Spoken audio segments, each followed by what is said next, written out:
गजा को लेकर ट्रंप का प्लान क्या है? क्यों अरब लीग के देश इस प्लान से भड़क गए हैं और उनमें कितनी क्षमता बची है कि वे अमेरिका का विरोध भी कर पाएंगे? गजा को लेकर ट्रंप का प्लान एक बिल्डर की तरह प्लॉट डेवलप करने से ज्यादा का नहीं लगता है। हुक्मरानों से संवेदनशीलता की क्या ही उम्मीद की जाए, लेकिन उनकी बमबारी में बच गए फिलिस्तीनी लोगों के लिए उनकी भाषा, ट्रंप की भाषा, बेचैन करने वाली है। बाइडेन की भाषा ठीक नजर आती थी, लेकिन उनका काम बहुत गड़बड़ था। गजा पर बमबारी में पार्टनर और सप्लायर। दोस्तों, इजराइल और फिलिस्तीन की जो जंग चल रही है एक लंबे समय से चली आ रही थी, लेकिन अभी फिलहाल में युद्ध विराम हो गया है। लेकिन अब दावा यह किया जा रहा है कि अमेरिका और इजराइल दोनों मिलकर अब फिलिस्तीन के ऊपर हमला करेंगे। तो क्या करने जा रहे हैं डोनाल्ड ट्रंप? अभी आप लोगों को पता है, हाल ही में अमेरिका के अंदर सत्ता बदली गई है। वहां पर जो बाइडेन थे, अब डोनाल्ड ट्रंप है। डोनाल्ड ट्रंप ने सीधे तौर पर फिलिस्तीन को लेकर जो बड़ी धमकी दी है दोस्तों, उसके बाद से कहीं ना कहीं अरब देशों के अंदर टेंशन देखने को मिल रही है। हमारे साथ वरिष्ठ पत्रकार मौजूद हैं, रवीश कुमार सर जी। वो बताएंगे कि आखिर डोनाल्ड ट्रंप के इरादे क्या हैं और अब अमेरिका फिलिस्तीन को लेकर इजराइल के साथ मिलकर क्या करने जा रहा है। आप लोग इस रिपोर्ट को देखिए। नमस्कार, मैं रवीश कुमार। गजा को लेकर ट्रंप का प्लान क्या है? क्यों अरब लीग के देश इस प्लान से भड़क गए हैं और उनमें कितनी क्षमता बची है कि वे अमेरिका का विरोध भी कर पाएंगे? गजा को लेकर ट्रंप का प्लान एक बिल्डर की तरह प्लॉट डेवलप करने से ज्यादा का नहीं लगता। हुक्मरानों से संवेदनशीलता की क्या ही उम्मीद की जाए, लेकिन उनकी बमबारी में बच गए फिलिस्तीनी लोगों के लिए उनकी भाषा, ट्रंप की भाषा, बेचैन करने वाली है। बाइडेन की भाषा ठीक नजर आती थी, लेकिन उनका काम बहुत गड़बड़ था।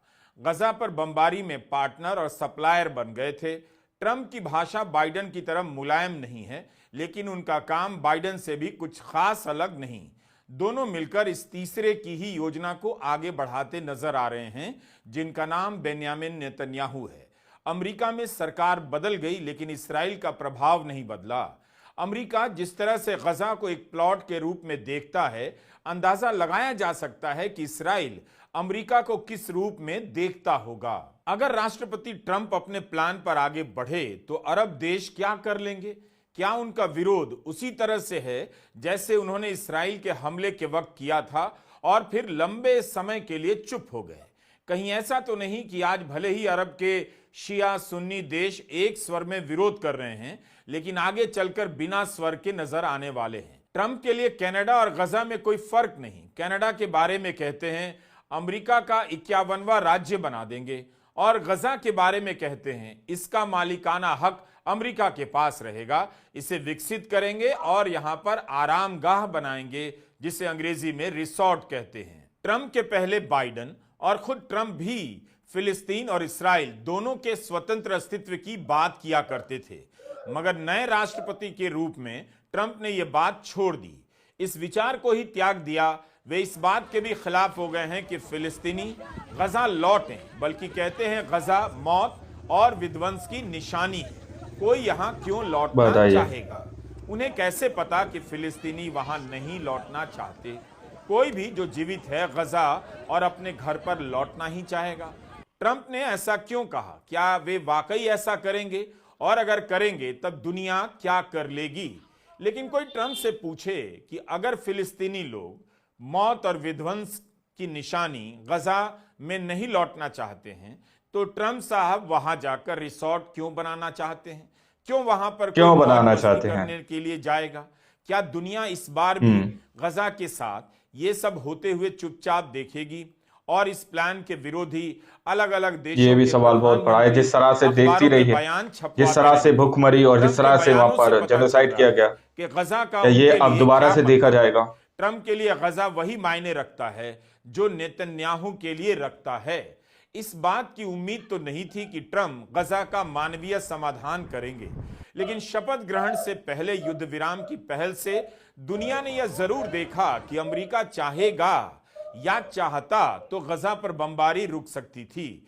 अमेरिका से बाहर युद्ध नहीं करने की बात करने वाले ट्रंप लंबे समय तक भरोसा नहीं बना सके कि वे युद्ध विरोधी हैं। दूसरे देशों में अमेरिकी हस्तक्षेप पसंद नहीं करते हैं। जल्दी ही ट्रंप गजा के प्लान की बात करने लगे और नेतन्याहू उसकी तारीफ में जुट गए।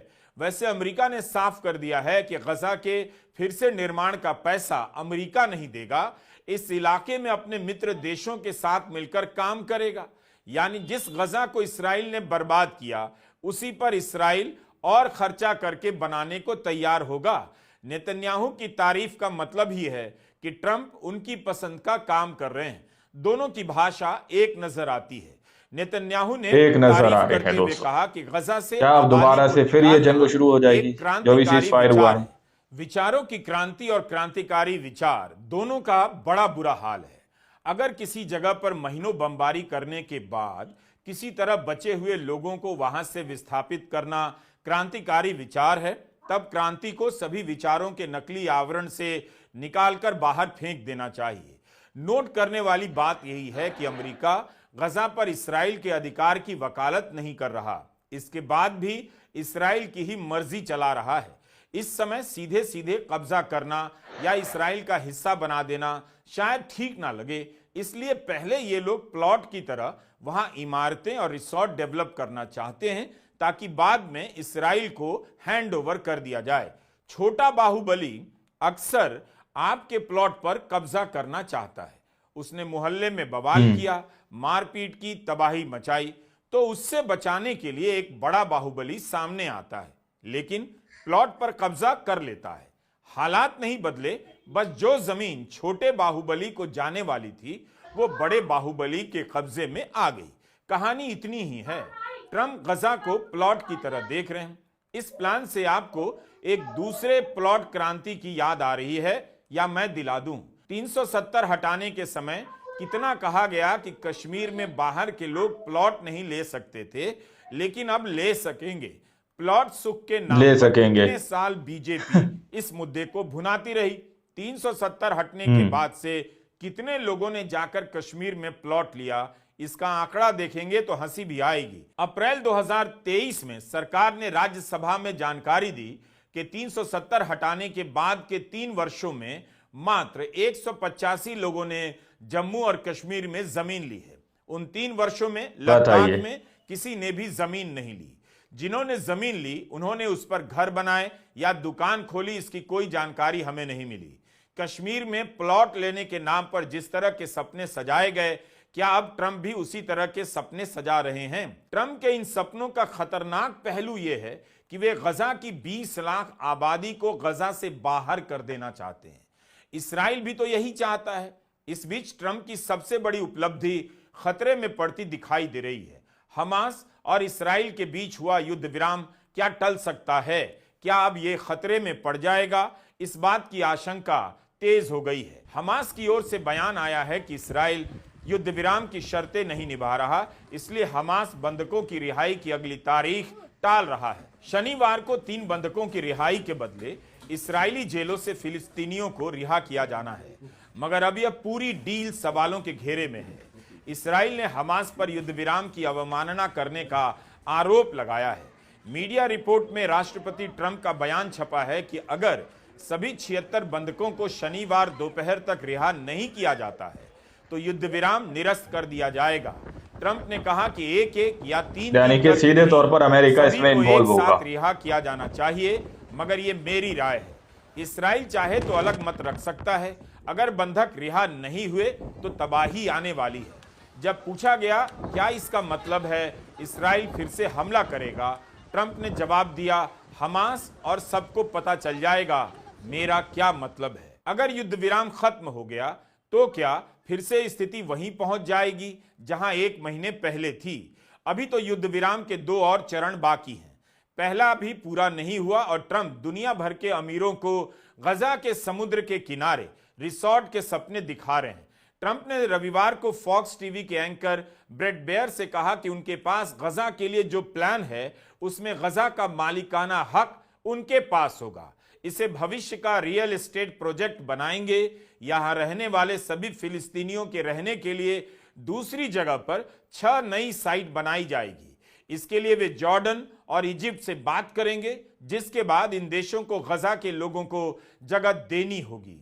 विश्लेषक लिख रहे हैं कि एक तरह से यह गजा के लोगों के लिए परमानेंट रिफ्यूजी कैंप बना दिए जाएंगे, जिनकी सुरक्षा की गारंटी अमेरिका के पास रहेगी। संयुक्त राष्ट्र की आम सभा के प्रस्ताव 3236 में लिखा है कि यह सभा मानती है कि फिलिस्तीनियों के पास अपने उन घरों और जमीनों पर वापस लौटने का अविच्छेद अधिकार है जहां से उन्हें बेदखल किया गया है। आम सभा के इस प्रस्ताव में यह भी लिखा है कि उन्होंने लौटने की मांग भी की है। संयुक्त राष्ट्र के प्रस्ताव से अलग जाते हुए ट्रंप ने कहा कि उनके इस नए प्लान में फिलिस्तीनियों को वापस लौटने का अधिकार नहीं होगा। उन्होंने कहा कि इस्राएल ने जो बर्बादी की है उसके बाद गजा छोड़ देने के अलावा कोई चारा नहीं बचा है। क्रूरता की बातें अब के हुक्मरान हंसते हंसते करने लग गए हैं, आसानी से करते हैं, आपके सामने हंसते करने ड्राइंग रूम में आकर कर जाते हैं और आप हैं केवल हाँ में हाँ मिलाने और ताली बजाने के लायक रह गए हैं। 2016 के चुनावों के दौरान ट्रंप ने एक न्यूज चैनल MSNBC के कार्यक्रम में कहा था कि वे इस्राएल और फिलिस्तीन को लेकर तटस्थ रहेंगे, लेकिन उनकी योजना क्या है अभी नहीं बताएंगे। तो क्या यही उनका इरादा है? फिर उन्होंने चुनाव के समय क्यों नहीं बताया कि गजा को वो एक प्लॉट के रूप में देख रहे हैं, वहां से फिलिस्तीन के लोगों को निकालकर रिसोर्ट बनवाना चाहते हैं।